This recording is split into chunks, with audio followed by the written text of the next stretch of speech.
Now, you have like the most visually Icelandic name I've ever seen. Really? Well, it's the I don't know what the letter is. It's the PB as one Yeah. letter. That's a very unique shape to me. Yes, I think it's actually only used in Icelandic, as far as I know. But it's called thot. Well, actually, let's go back. So, how do you pronounce your entire name? So it's pronounced Kolbrún Þóra Löve. Okay, I would never have gotten that from what I saw. No, Wait, pronounce the last name again? Löve. Okay, I can go with that. Yeah, Yeah. It's I can that's get that. Danish, actually. All right. Yeah. My last name is supposed to have the 2 dots over the O as well. We Really? found that out. Yeah, we did some genealogy recently, and we found that prior to emigrating to the United States, our last name, DOLS, had the 2 dots over the O. Okay. So is it from Scandinavia or? That the farthest we can go back currently is Germany, Mhm. but, some of our family then goes back to Finland beyond that, so yes, quite Right. possibly. Yeah. The Icelandic letter, the thought, you can imagine it as just a th, so like this or that. I was imagining it as a like a P and a B together somehow, but I Yeah, guess that's not right. So anyways, back to you. yeah, So, you are a designer and an artist. yes. So, give me a little, like, lowdown on what it is you do these days. These days, I'm a designer and an artist, and I also teach quite a bit at the art university here in Iceland. And I work freelance as a designer, so I basically just try to make a living doing what I do. I work on my own projects as well, which is the more sort of artistic part of my practice. It's best when I can sort of integrate the two or the three, the teaching as well. So I try to make as much time as I can doing artistic work. As we all do. Yes, yeah. But that can be challenging, of course. Yes. Do you have, like, spouses and children and all that? Yeah. I have a girlfriend named Karen and a stepchild called Freya. She is 12. Well, that's better than, like, an infant. That takes a lot more time, I would imagine. I would imagine, yeah. Yeah. I don't have the experience, but I would imagine. But I think it's a different kind of attention. Both is its own thing, I would imagine. I was incredibly, like, selfish and self-centered before I got married, and now I am forced to not be.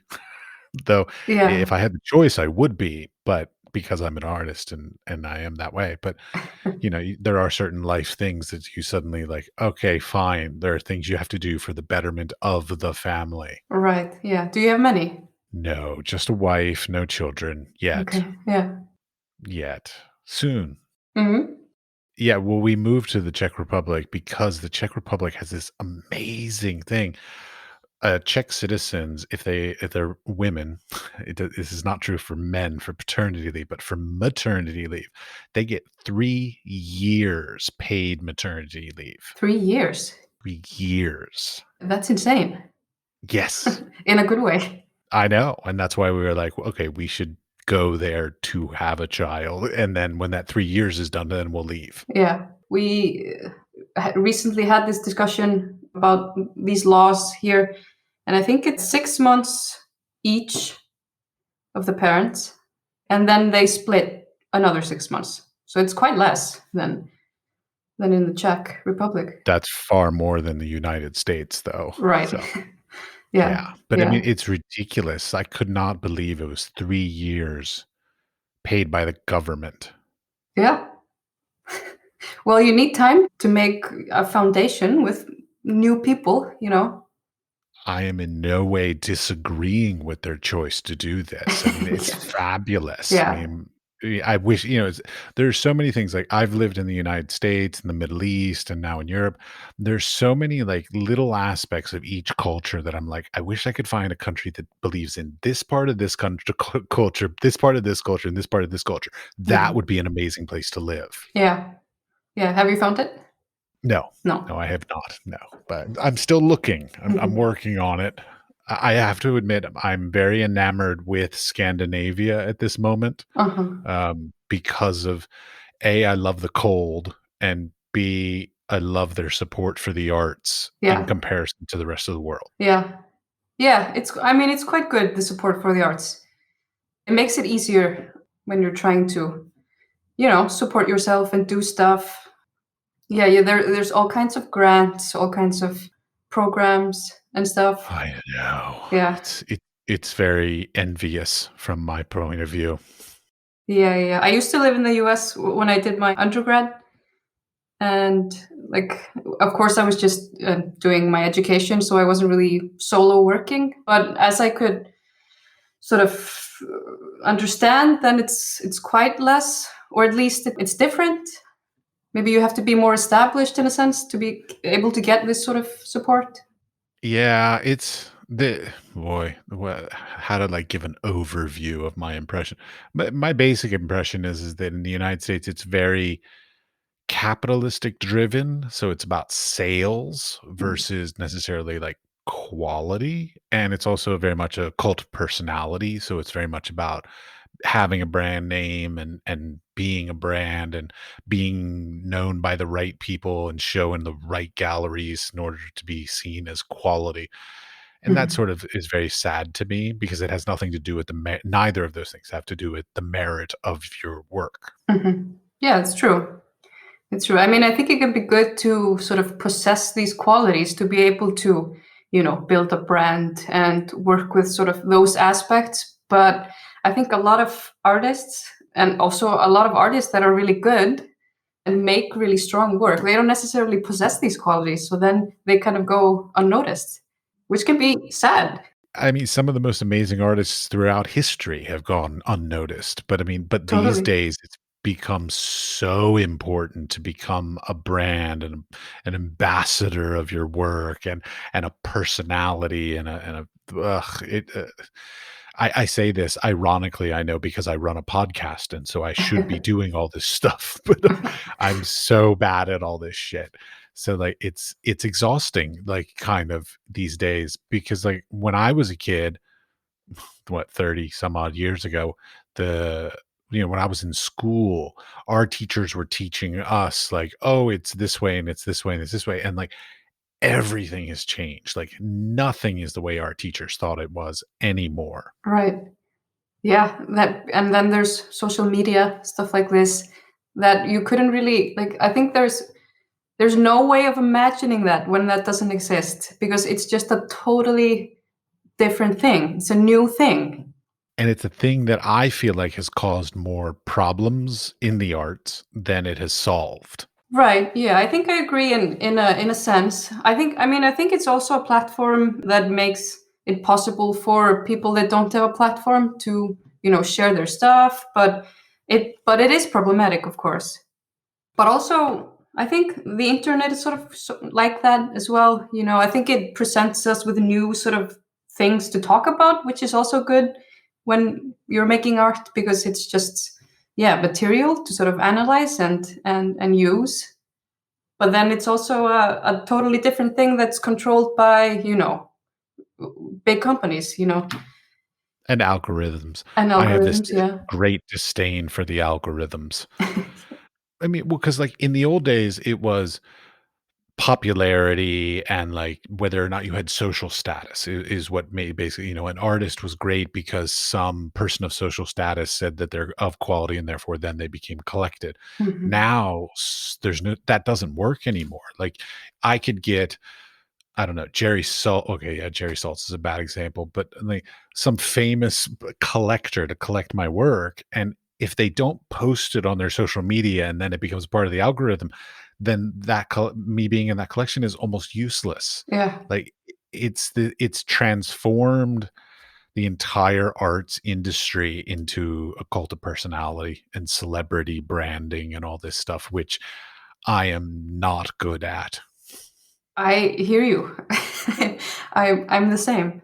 Nor did I ever want to participate in. That's why I went into the arts. Yeah, exactly. And it's also this sort of snowballing effect, if you pick up some sort of steam, in this social media thing, then it's way easier for you to continue on that track, but it's very difficult to sort of get on that track to begin with.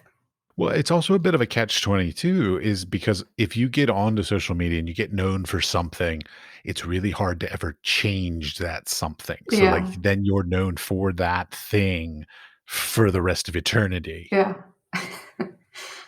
That's not good either because we need to grow and sort of get better and different, go down different paths. yeah, totally. And also, like speaking of the algorithms, I think, and like comparing it with the past, I think it's also sort of interesting to think about this in the sense that there's a certain bias in algorithms that we sort of, when we think about the past, we sort of forget that there was also this bias. It was just presented differently. So the people that were telling other people what's important and who is good and who is bad, they also possess this bias. But maybe it just wasn't as sort of all-consuming and powerful as it is now.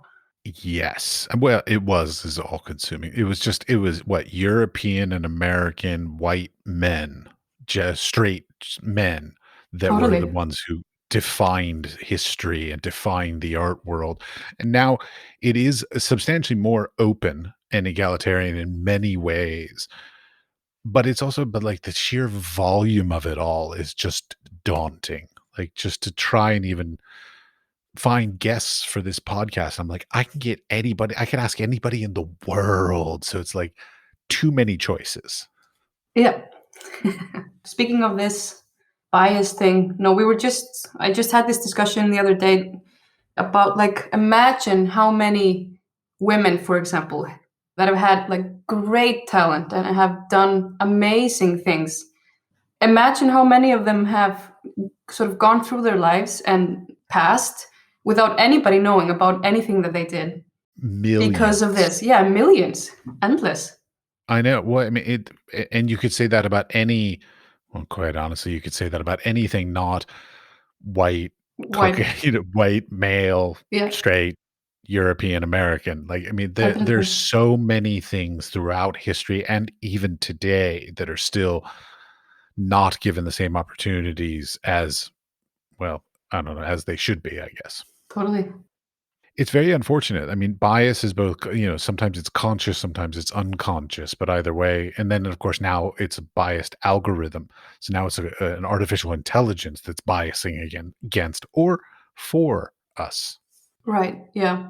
And then, on the other hand, it's also, like we discussed, a platform. Here in Iceland, there was recently sort of a new wave of the Me Too movement. Women and all kinds of people just sharing their stories on Twitter mostly. And I'm not really sure in what context that would have been possible if not for social media. So then it's also sort of a vehicle for change, or at least some voices to be heard. The Arab Spring would be another good example of Yeah. a positive outcome of social media. So, like, there are good aspects to it. I just fixate on the arts part, though. Yeah. Yeah. Yeah. I guess we're here to talk about art. Well, but it's so hard to use it. Yeah. Like, I remember when search engine optimization was like the big thing, and like I've sort of realized that nobody fucking cares about that anymore. Like it doesn't matter. Like it Uh-huh. really doesn't matter anymore, as far as I can tell. Yeah. Does it? You do design. Well, not that kind of design. Okay, well let's go back to you. What kind of design do you do? Well, I do graphic design mostly. I work a lot in television. I work for the Icelandic public broadcasting station, but I'm also a freelance designer, so I do all kinds of stuff. I work a lot recently with this investigative journalist program, which is basically just about, yeah, investigative journalism. Investigating what? Like murders, drug addiction, like what investigating like cases? No, it's news based. Okay, I was thinking like private investigator or like medical investigations. No, but that would be exciting.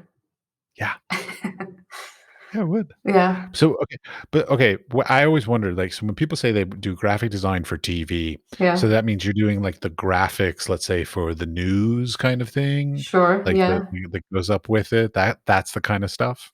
yeah, and also for TV shows and all kinds of stuff. But then I also teach quite a bit at the art university. which we will talk about at length. Yeah.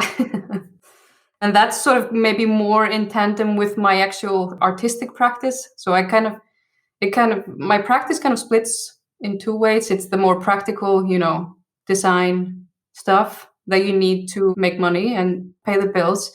But then there's the sort of idea based and the non practical stuff, and then the teaching, and that I feel like that sort of goes in the same category. All right, teaching.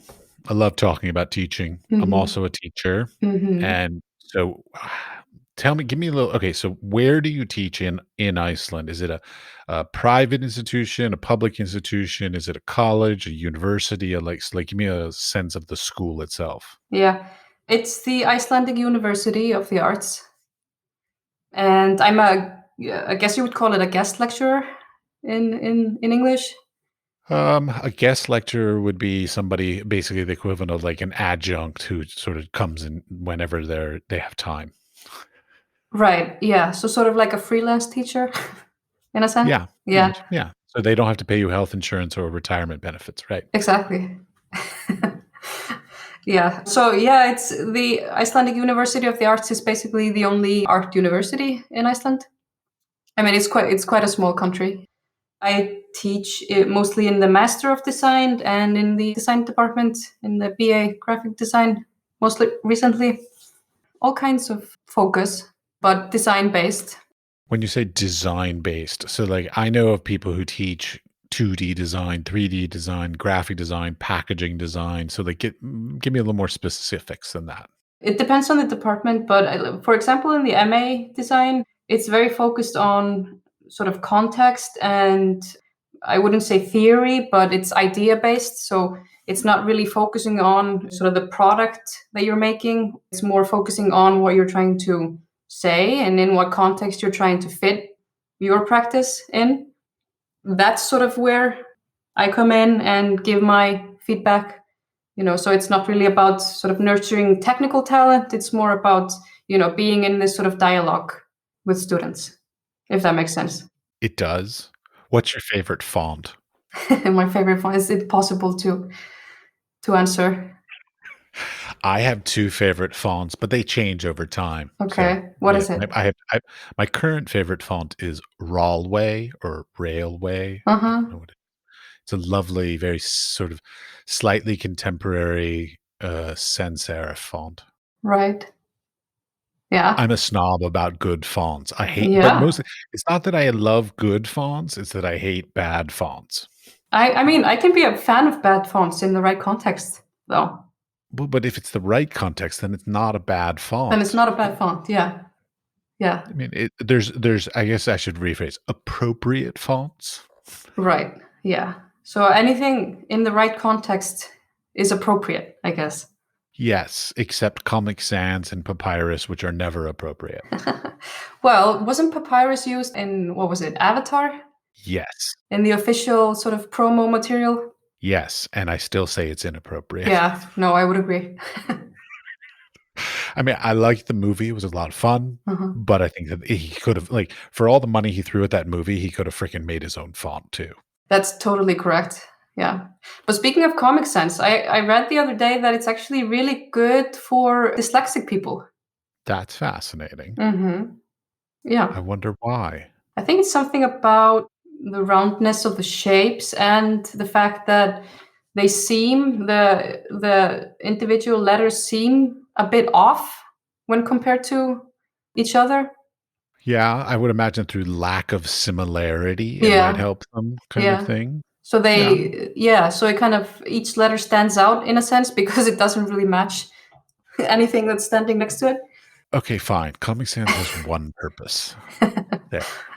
No, but I agree with you. All right. So teaching, I'm fascinated about like I'm very disillusioned with the current academic structure as a whole, with their whole emphasis on hiring people as adjuncts or guest lecturers versus Hmm. hiring full-time professors. That's Hmm. one part, but also that I don't really believe this is gonna. This is I'm gonna get in so much trouble for saying this kind of shit, but I don't believe we're really truly preparing the next generation as well as we could. Mhm.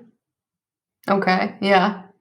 I mean, I think I can see where you're coming from, and I think it's probably quite accurate in the American context.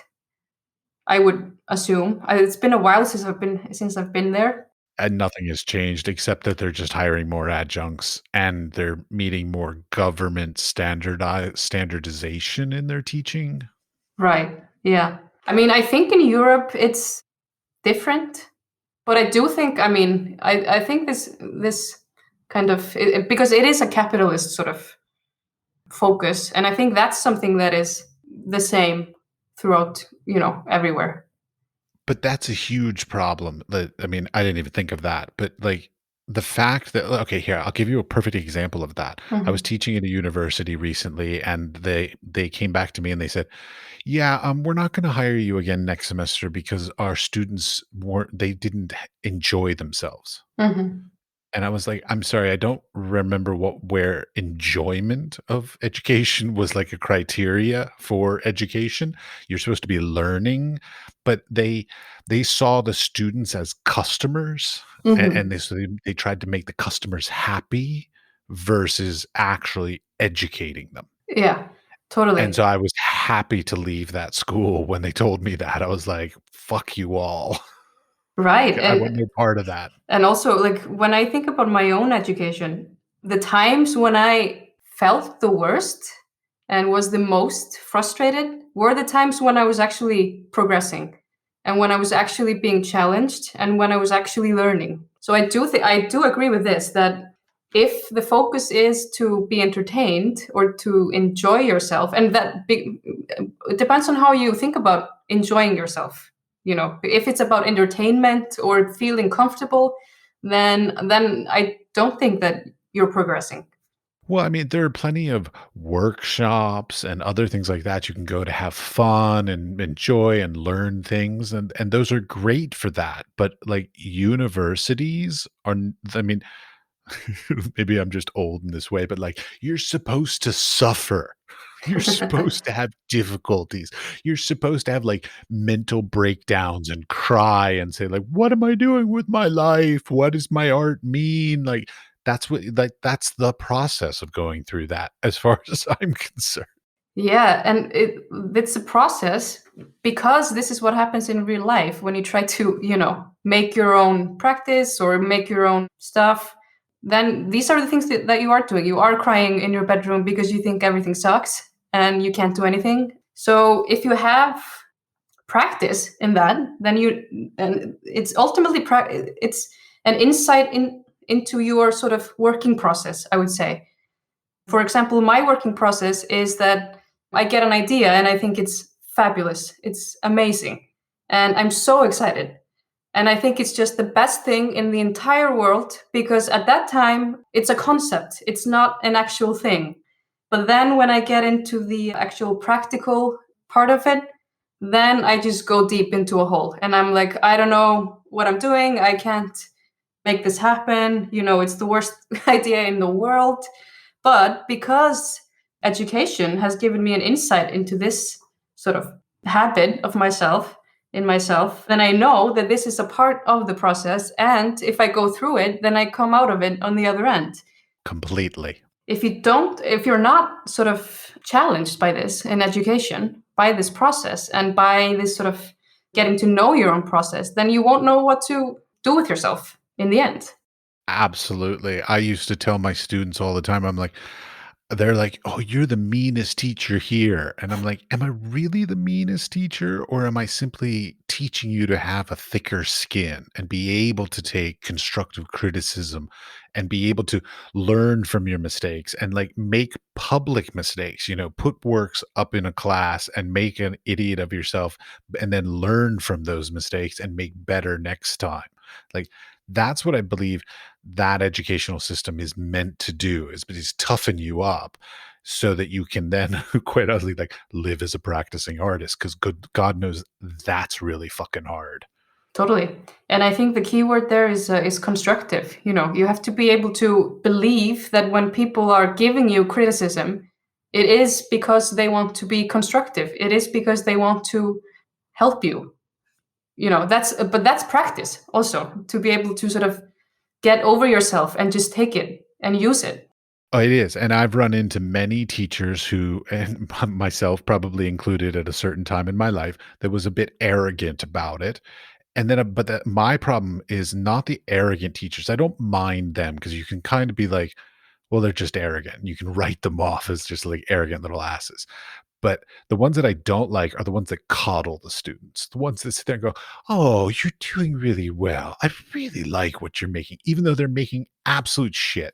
They're not learning. They're not actually getting better. But they said, "Oh, you." I had this one that I worked with. She was the worst because all she did was coddle the students and spoon feed them everything instead of making them learn how to figure things out for themselves, because that's another part that I think is incredibly important about like academia in general, is it's not giving you information, but it's giving you skills to be able to figure things out for yourself once you're out of school.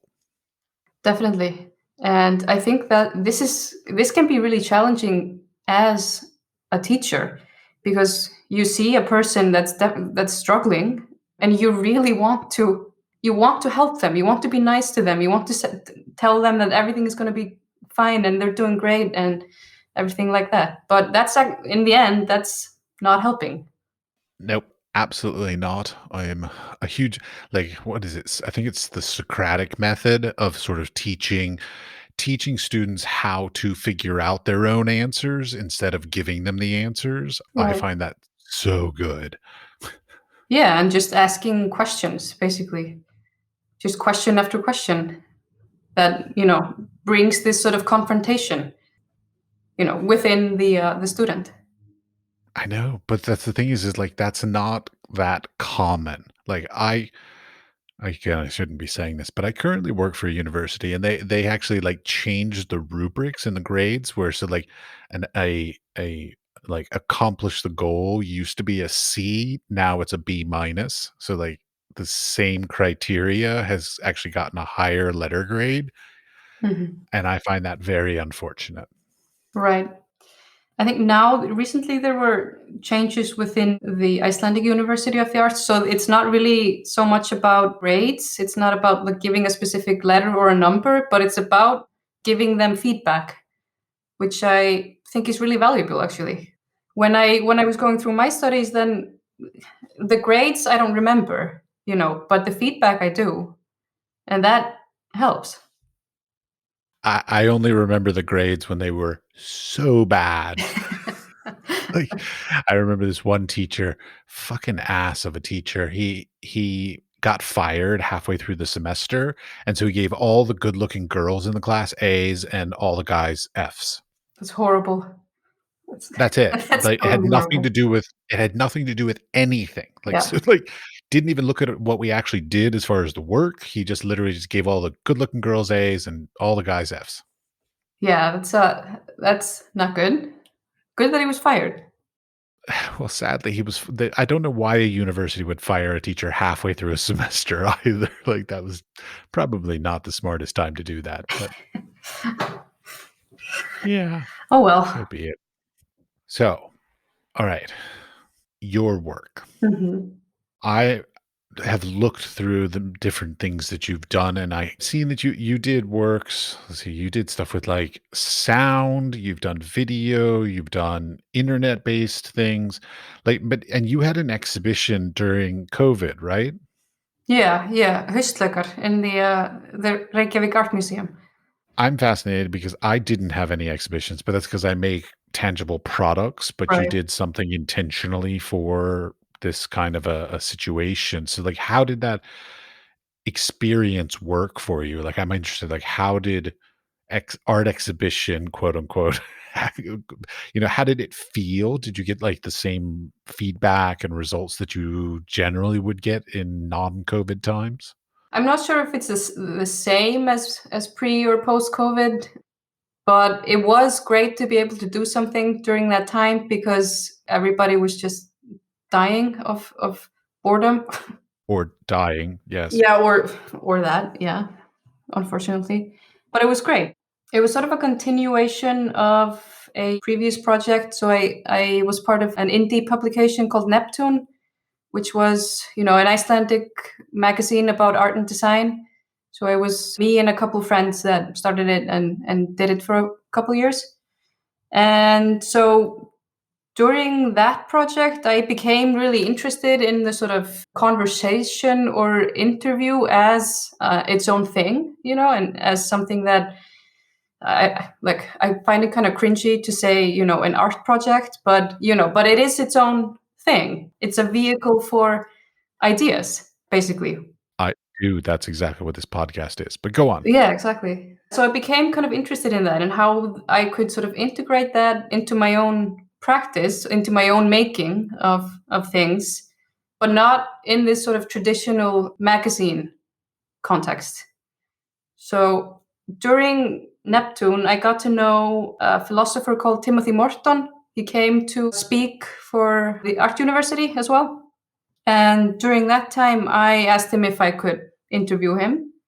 So we had this sort of hour-long conversation, and we have a lot in common. I admire his work a lot, and I use similar sort of themes and ideas in my own work. So we just had this sort of great conversation, and I was wondering what to do with it. How can I make this into, how can I mediate this, basically? Then this opportunity came up to exhibit for the art museum, and it was about public art in public spaces, basically. And during COVID, I thought it was very sort of appropriate to use the internet to be able to just, mediate this for as many eyes as possible. Yeah, presented it as this sort of web-based installation where I had this conversation in text form, but then also in sort of parallel to that, there were images that I made that sort of had this relationship to the conversation as well. So they were sort of my reactions to the themes that were coming up.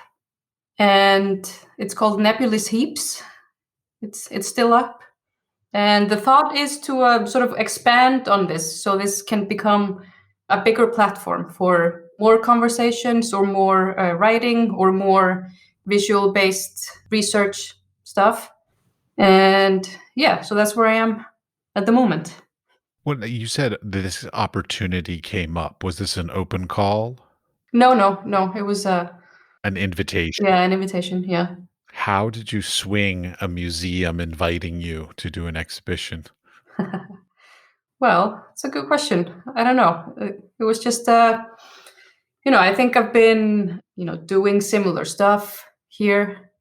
Using the internet as a sort of platform and also as a subject as well. So I think it just fit within the context of the exhibition. And it's also a small country. So it's not the same as the US. Right. So, like, in New York, that would never have happened. No. That's the good thing about being from a small country. Well, that's something I wonder about too, and please don't take it offensively, and I've asked other people this, so it's just the sort of your perspective on this, but why stay in Iceland? I mean, you wanna be part of the arts world, let's say, the arts, whatever, the industry, the fairs, the market, all this kind of stuff, and you could theoretically live anywhere in the world, but you've chosen to stay in Iceland. So, like, what's the thing that keeps you there? Right. Yeah, it's a good question. Well, and I did go through. And I wanna be clear, I am not saying anything negative about No, Iceland because, totally. I mean, it's not I have nothing negative to say. It's just it's sort of a it's very out of the way place, and so therefore, I would imagine it's difficult to sort of be participating, quote, unquote, like, in the arts world from such a remote place. Yeah, totally. No, it's a very valid question. And I did both of my studies, my undergrad and my master's, in other places, in New York and in Amsterdam. So I did also go through a time where I was not going to stay here. But I think during that time, I also realized that your world kind of adapts to the place where you are. I felt that when I was in New York, my world didn't get that much bigger. It just It was just in a different place. So I find that I can be as productive and I can be as fulfilled and I can do exciting stuff here just as well as in other places. The only difference is that this is home, and it's something that I care about. And I care about also participating in this place. So yeah, I mean, I think it's a mixture of things. It's about both just wanting to also be a part of a progression in a place where you feel home and that you care about, but it's also about just making space where you go. So it could be here, it could be anywhere else. It's the same sort of effort.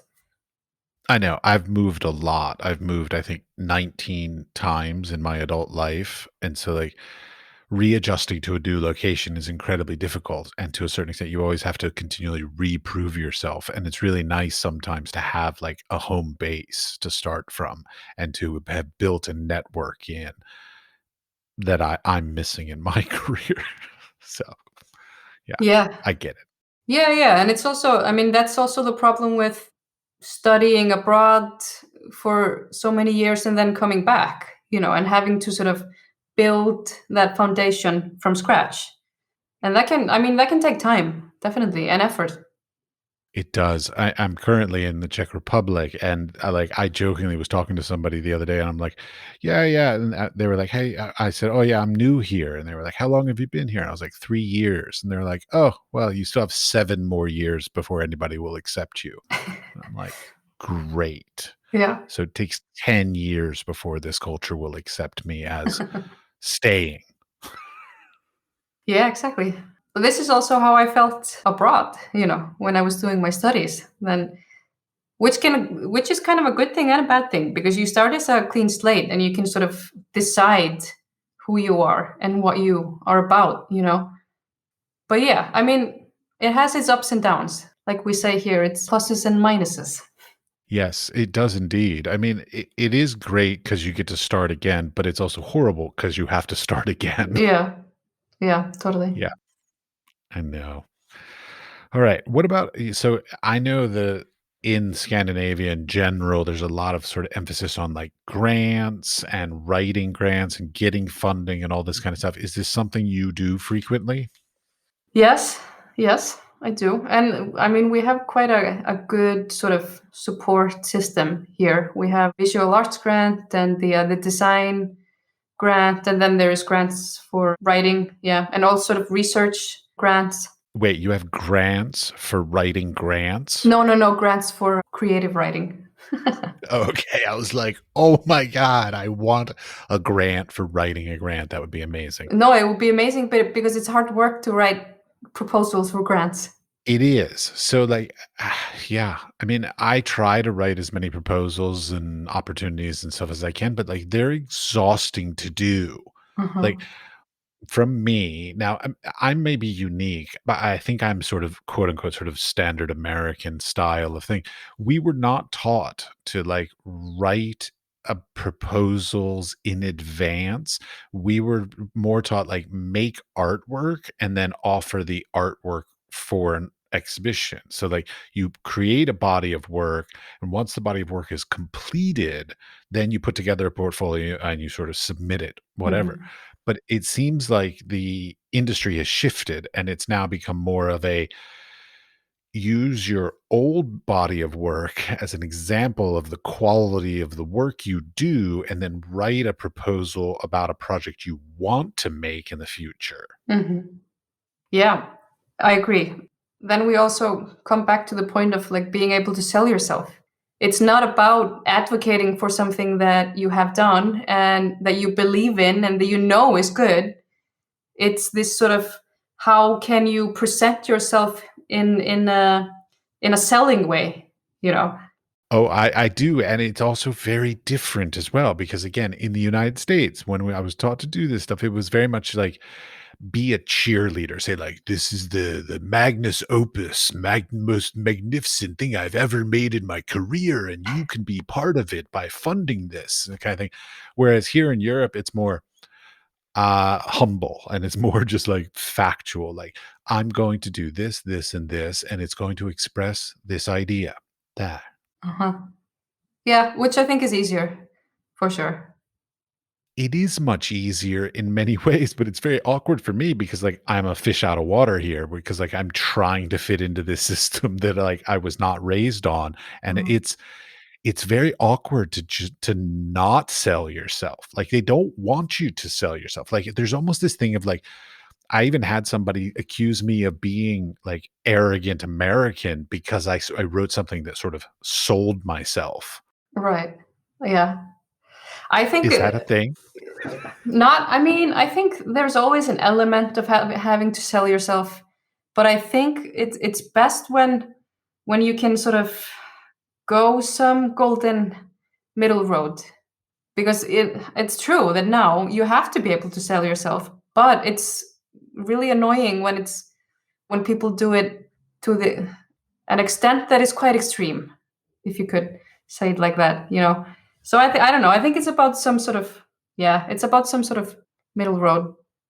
I do these days, like it's much easier in many ways to write your statements and grant proposals and things like this because they don't want this is going to sound so again like I'm going to sound like such a horrible person at the end of this, but they don't want like the super high intellectual things that they used to want. Like I remember going into museums and I would read the you know the text on the wall, the entrance thing, and be like, I have no idea what that was said in that because it was like tons of big words and philosophical references to mythology and Latin phrases and all this shit. And I'm like, I have no idea what was said. It seems like that's not what they want anymore. Like they really want it to be more engaging and personal and intimate and accessible in a way that is not the way I was taught. Right. Yeah. Yeah. Which can also, I mean, you could argue that that's a good thing also because, I mean, if it's too inaccessible, then it's also just like a class issue, you know, then it becomes elitist. But you can't go kind of too far into the other direction because then it lacks content. I don't know. I believe quite strongly in not being alienating to people as a whole, you know, not sort of speaking into a very narrow group of people that can understand or that are into a certain kind of language. But I do think it's really important to not lose content or lose meaning in a sense.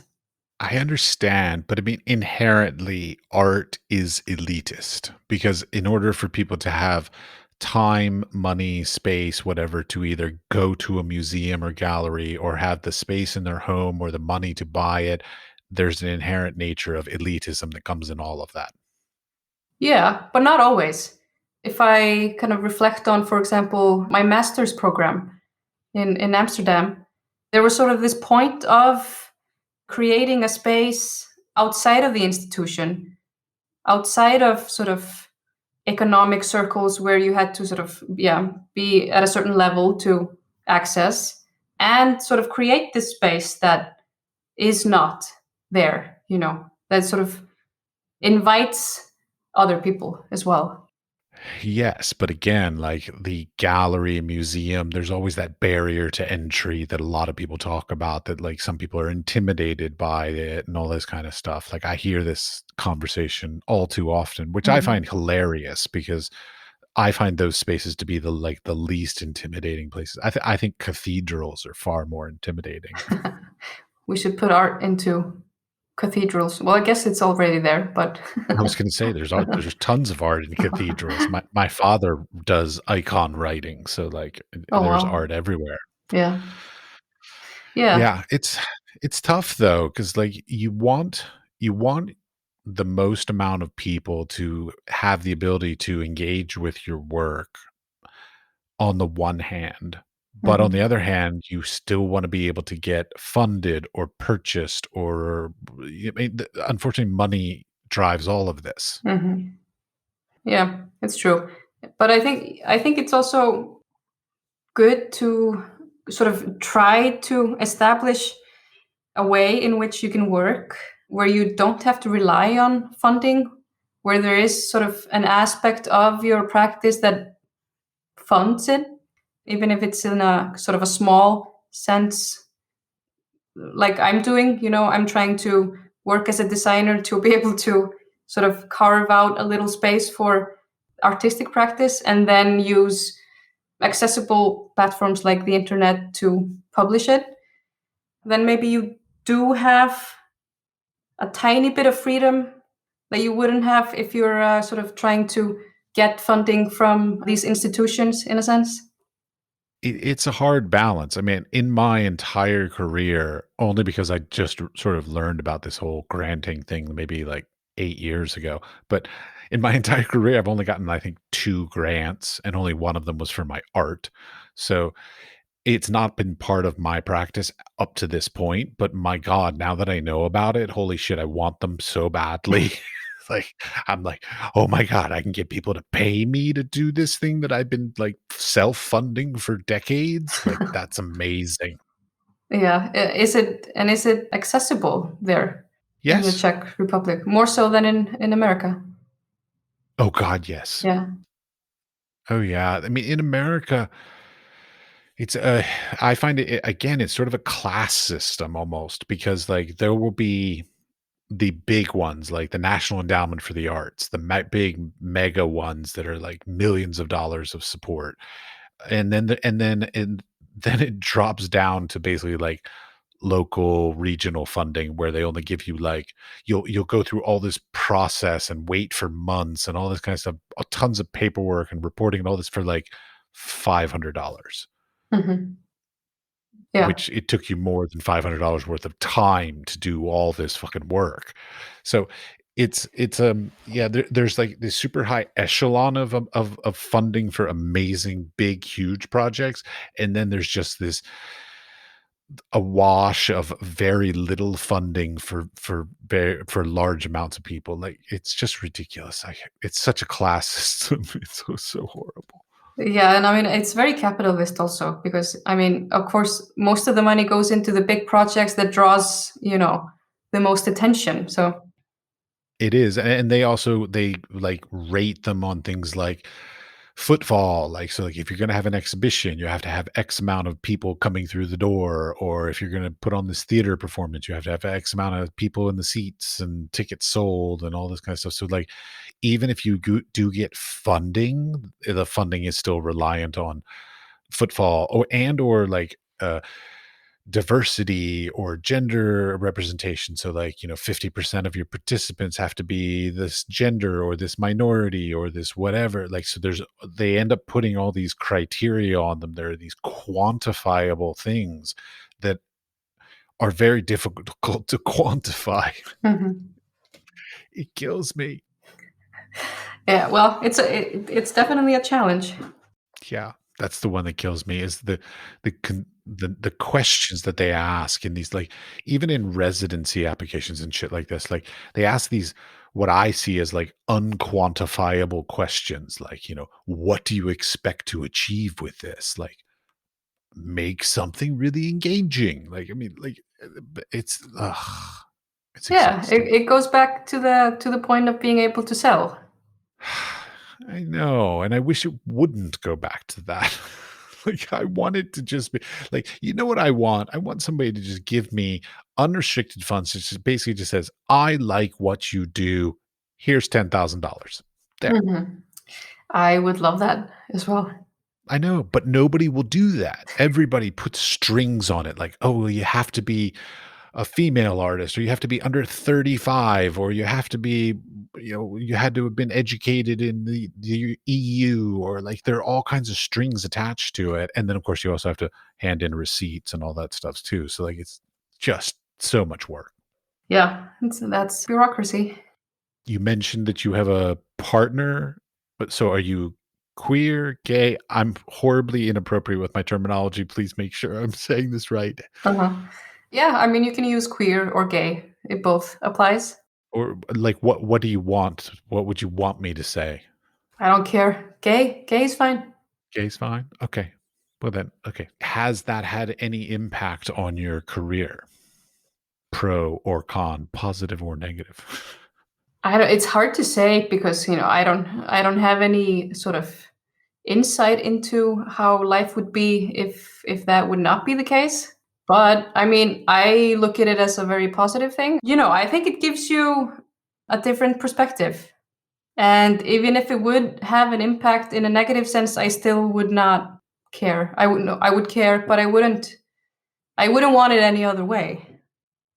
Because I think that sort of alternative perspective is in the end really valuable and it's an asset. I hope I didn't imply that you should have had it any other way. Did No, I? Okay, good. no, definitely not. Please tell me I didn't say that. I never remember what I say during these, so I'm like, "Please tell me I didn't say something like that. That would be No, horrible." totally not. Okay. It's a thing because for a lot of people it does have an impact or some sort of is a barrier.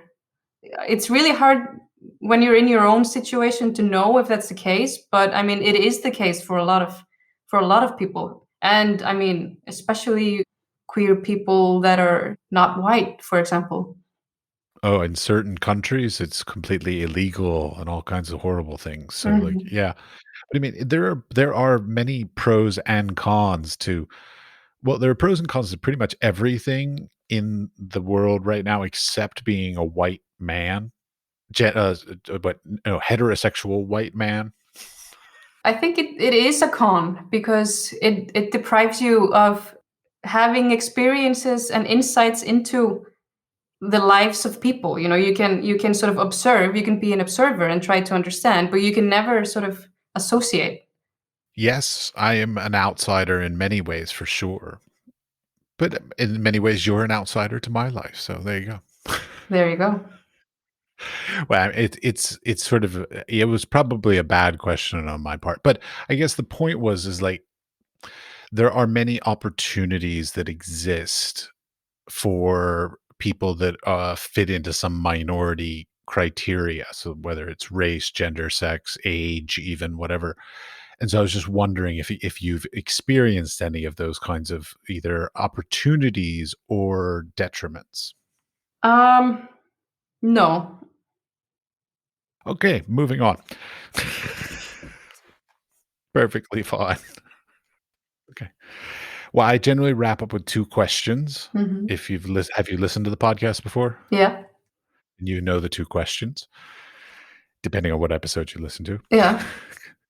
So, I generally ask for 3 artists that you're looking at that you think that other people should become somewhat aware of. I kind of have to mention this one exhibition of she I mean, she's not contemporary and she's sad, but there is an exhibition with her work here. Do you live in Reykjavik proper? Yes, I do. See, because I imagine if I was gonna live in Iceland, I would want to not live in the city. I mean, to me, like, the point of being in Iceland is to be out in the rugged nature. I think this is sort of really common when people have a very romantic sort of idea of Iceland. I mean, I guess the question is, like, is that a good place to live? Like, I mean, like, is it a good life to live sort of out of the city, or is Iceland in the city better? I think it depends on how much money you have and what you do for a living and if you can do it remotely. Okay, wait, which is more expensive, which is less expensive? Because I could imagine managing a property out of the city to be very expensive, but I could also imagine rents in the city being very expensive. So which is more expensive, which is less? It's definitely more expensive to live and rent in the city, but in the city you have more resources as well. I think probably cost of living outside of housing is higher outside of the city, but housing is more expensive in the city. Okay. But yeah, it is interesting how foreigners have this beautiful romantic idea of Iceland, like the tundras and like the horizon, not seeing anybody in the entire horizon. But like, God, that would be a really difficult life to live. Yeah, I actually do this lecture in the art university about sort of nation branding and how it has been sort of used to promote Iceland as this sort of artistic utopia. and also how that sort of notion has been criticized by art and artists. And it really has to do a lot with this sort of romance, in a sense, which is very connected to romanticization of nature as well. Well, it's also a very far off land, and there are very few people from it, so it's somewhat exotic and unknown. Yeah, I mean, it's an island, so Is that idea that it's this beautiful artistic, like, place to be, was that, like, created? Was that, like, an ad campaign made in, like, the 1950s or something? Or has it just sort of naturally happened that way? not even in the 1950s. No, it was an ad campaign created by the government after the financial collapse in 2008. So, and it's still going. It's called Inspired by Iceland. And it was this sort of very deliberate effort of rebranding the nation in order to create tourism, basically. And it was this sort of effort to rebuild what had been broken, you know, and both in terms of economy, but also in terms of image. Because in the past, before the financial collapse, we used to sort of base our image a lot on this sort of macho Viking excursions. You know, the bankers, they were called, I don't know how to translate it, but you would say like excursionist, you know, a Viking in excursion. And then after the financial collapse, we obviously realized that this is not going to work anymore. You know, so we created this, or the government, you know, government institutions, they created this sort of softer brand, basically, that is based very much on nature and artists, sort of, and art. The face of the country became the artists instead of the Viking. And how was that received by people in Iceland? It depends. You know, it worked very well. It created a tourism industry, basically. And it was very much like heightened by the volcanic eruption as well that happened in, I think, 2010, which, if you are making a campaign like this, is perfect. That this crazy eruption, you know, this natural force kind of happens just when you're launching. You know, it's been very much criticized as well, especially in, I think, academia and within the arts as well, because it bases its image on the arts without sort of taking into account what it is to be an artist. It becomes this sort of hollow image of what it is to be an artist here. And it becomes a bit infantilizing as well, because, you know, being an artist is not just about sitting and watching at, you know, Moss and being really inspired. It's also just work, you know, and it's about creating a space for yourself. And it becomes very misleading in a campaign like this. Well, like, I've seen a number of, like, the photo excursions that go to Iceland, and they, like, take models with them and go out in the middle of nowhere and take a bunch of pictures, and they're fine, like, but, it's one of those things, like, I've never participated. Well, actually, that's not true. I did participate in one of those, but I've oh, shoot, I can't say that. I have participated in something like that. Okay, I've only participated in one thing like that, and it was extremely specific, but I imagine that, like, as a tour, if I were to go and be part of one, let's say one of these photo tours that goes to Iceland stuff, it's not enough time. Like, you can't just show up somewhere and just be like, "Oh, I'm so inspired by this," and, like, make amazing stuff, like, right there on the spot. Like, you need time. You need to experience it. You need to, like, I would imagine you would have to be there for a couple seasons to be able to just, like, not only, like, see the landscape, but experience how the landscape changes over time and things like this. And then, of course, meet the people and have experiences there. Because when you go on those little tours, they're just going to take you to the, like, sort of the most picturesque, quote unquote, places, but not necessarily the places that really suffice for your unique artistic vision, but, like, whoever organized its artistic vision. So it's like, I feel like it's a Mhm. sort of a primer, basically, like an introduction to it, but they don't actually make really great works of art in doing those things. No, totally not. And also, like, just speaking of, you know, Instagram, how many of these images have you seen? It becomes like Too just, many. yeah, too many. I mean, it's fine, which is fine. I mean, I think it's fine that people take pictures and share them, but it doesn't become this sort of amazing spectacle that you think it is when you're an outsider and you're a visitor, basically. Well, I mean, there's also the point, like, if you go through all this trouble to plan a trip and you go all the way up there and the weather's bad, like, you just don't get it. Like, so, like, if you just have bad weather, like, the whole thing is screwed, but that's, the risk you take. Yeah, exactly. But I mean, I'm also just really interested in this sort of idea of how we relate to landscape and nature, because I think we tend to do it in a very romantic way. So it becomes sort of this sort of hollow image for us to sort of project our inspiration or our idea of being inspired. When you're in a place for some time, then you also realize that this landscape is not there for you. It's not there as your canvas or the inspiration for your canvas. Like, it's more complex than that, I think. Well, that's hard because, like, on the one hand, yes, if you're doing conceptual work and you want it to have meaning and have all this kind of stuff. On the other hand, like, I'm thinking of, early 1900s landscape paintings that people want to just decorate their living rooms with. Like, they don't give a Mhm. shit about what you're talking about because they just want a pretty inspirational landscape. So, like, Yeah, it depends sure. on the context of what you intend to create. If you want to make decorative stuff, landscapes are, very good, strong topics. But if you want anything beyond decorative, then yeah, you just need more time with a place.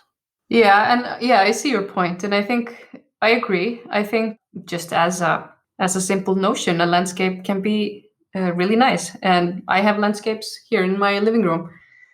But I'm also talking just in a broader sort of context, not exactly in within art making, but also just within our idea of how we are supposed to connect to a place.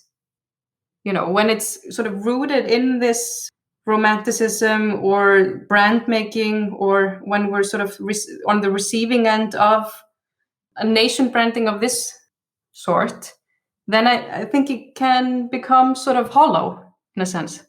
It could easily become very hollow. Yes, especially when the government intentionally brands the region as something. Like, there's some I really hate it when I hear about any sort of government or corporation or anything like this, basically any kind of large conglomerate like that, using art and artists as a way to whatever, make money, draw tourism, kind of things, like, because basically they're just using us. Like, I highly doubt any artists really made any money off of that ad campaign other than the designers, the advertising consultants. No, totally. What's the criticism that our academia has given to this whole ad campaign? There's one really interesting one she's an anthropologist. She's called Kristin Loftsdottir. She talks about being trapped in cliches, and she has an article called "Being Trapped" or "Trapped in Cliches: Masculinity Within," I think, Icelandic entertainment material or something. Because she's mentioning this inspired by Iceland campaign, and how the entertainment industry kind of works in tandem with that effort, and they sort of become this sort of intertwined force. There's this ad campaign, but then there are all these Nordic noir television shows that sort of heighten this idea, and they show the nature in this sort of beautiful but stark and dangerous way. These romantic ideas. Yes. Yes, and she's also criticizing that essentially this romanticism is the male perspective.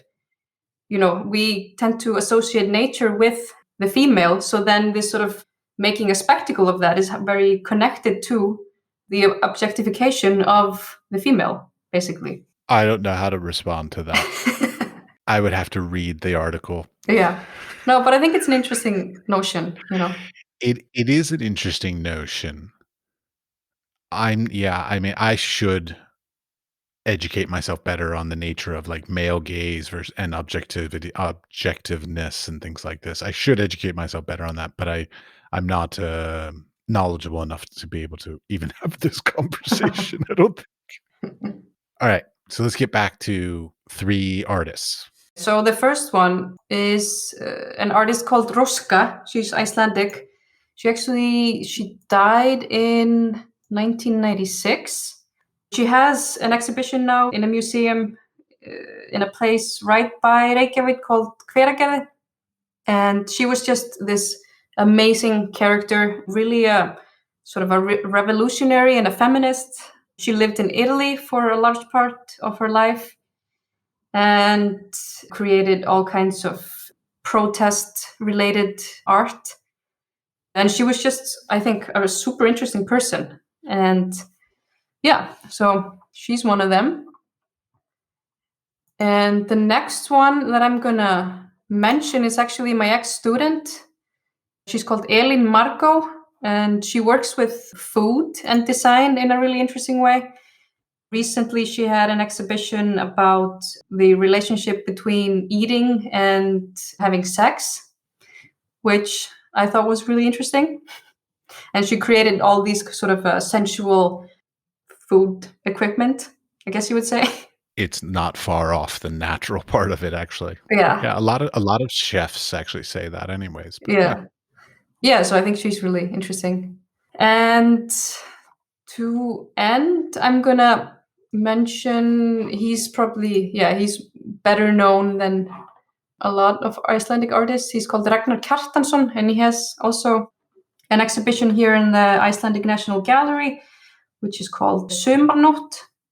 And it's just a very beautiful sort of multi-channel video installation where people are, walking and singing, and it just makes me feel good. And sometimes that's enough. Yeah, it can be enough. All right, and my last question is any advice for the next generation to try to potentially like avoid any pitfalls or issues that like you ran into in your career? Don't assume that anybody's going to give you anything. Try to make your own space. And if you don't feel like there is space for you, then just make it. Like, do projects with your friends and start, an art collective or an agency or a studio. Just make things yourself. Make it happen. Lovely. Well, thank you very much. Thank you.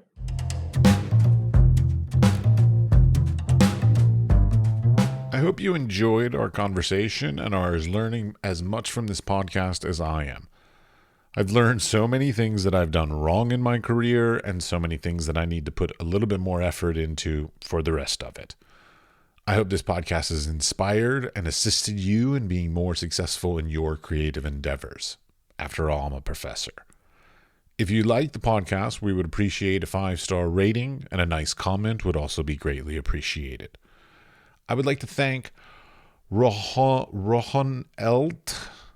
I'm not sure if I'm pronouncing that correctly. Ron Holhelt with 2 T's for their 5-star rating and their comments. Greatly appreciated. Please tell your friends to listen and subscribe. You can subscribe on Apple Podcasts, Spotify, or wherever you get your podcasts. We are produced by 5014. The audio was edited by Jakub Černý, and the music was created by my friend, Pete Bybee. Thanks, Pete. The Wise Fool is supported in part by an EEA grant from Iceland, Liechtenstein, and Norway in an effort to work together for a green, competitive, and inclusive Europe. We would also like to thank our partners Hunt Kastner in Prague, Czech Republic, and Kunstsentrene i Norge in Norway. Links to EEA grants and our partner organizations are available in the show notes or on our website wisefoolpod.com.